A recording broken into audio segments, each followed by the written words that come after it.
Bismillahirrahmanirrahim. Assalamualaikum warahmatullahi wabarakatuh.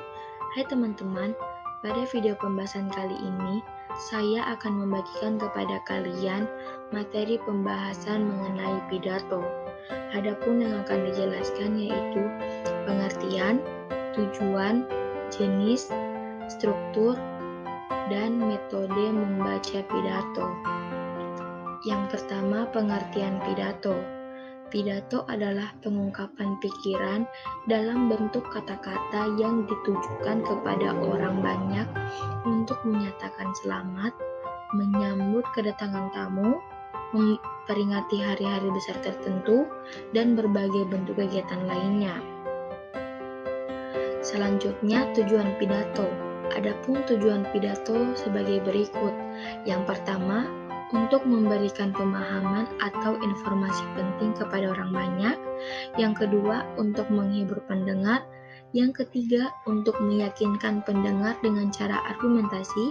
Dan yang terakhir, untuk mempengaruhi pendengar dengan tujuan tertentu. Selanjutnya, jenis-jenis pidato. Jenis pidato yang pertama yaitu pidato pembukaan. Pidato pembukaan merupakan pidato singkat yang dibawakan oleh pembawa acara. Jenis yang kedua yaitu pidato penggarahan.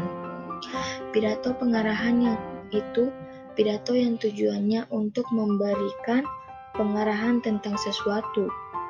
Jenis yang ketiga yaitu pidato sambutan.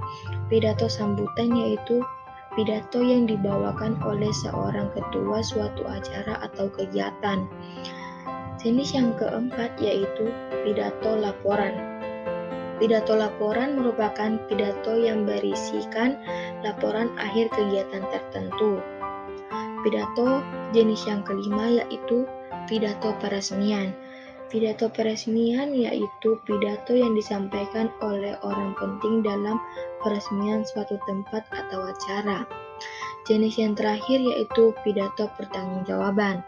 Pidato pertanggungjawaban merupakan pidato yang berisikan pertanggungjawaban ketua suatu kegiatan atau acara. Selanjutnya, struktur pidato. Yang pertama, judul. Judul berisikan harus menggugah rasa ingin tahu pendengar. Yang kedua, pembukaan. Pembukaan berisikan salam pembuka, ucapan penghormatan, dan ucapan syukur. Yang ketiga, isi. Isi di sini berisikan materi yang akan dijelaskan atau dipaparkan oleh pembicara. Yang keempat yaitu penutup. Penutup berisikan simpulan dan harapan atas apa yang disampaikan oleh pembicara. Umumnya terdiri dari ulasan dan pernyataan yang mengesankan pendengar. Dan yang terakhir yaitu salam penutup. Salam penutup di sini berisikan salam dan ucapan terima kasih. Selanjutnya, metode membaca pidato. Metode yang pertama yaitu metode naskah. Metode naskah ini merupakan metode di mana orang yang menyampaikan pidato membaca naskah pidato dari awal hingga akhir pidato yang sudah disiapkan sebelum berpidato. Biasanya metode ini digunakan dalam forum resmi, contohnya pidato kenegaraan, pidato sambutan, dan pidato laporan. Selanjutnya, metode menghafal. Metode ini merupakan metode di mana orang yang menyampaikan pidato tidak membaca naskah pidato yang sudah disampaikan sebelumnya, melainkan telah menghafalnya terlebih dahulu. Pada metode menghafal, terdapat keunggulan dan kelemahannya. Keunggulannya yaitu yang pertama, lancar, yang kedua, tidak ada yang salah, dan yang ketiga, dapat melakukan kontak mata dengan audiens.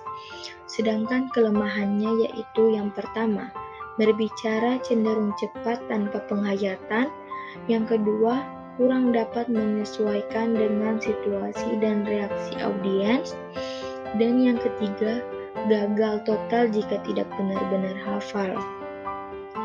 Metode ini biasa digunakan pada lomba pidato.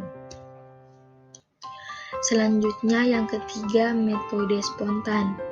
Metode ini merupakan metode di mana orang yang menyampaikan pidato berpidato secara spontan atau dadakan, tidak direncanakan sebelumnya tanpa menyiapkan naskah ataupun menghafal sebelumnya.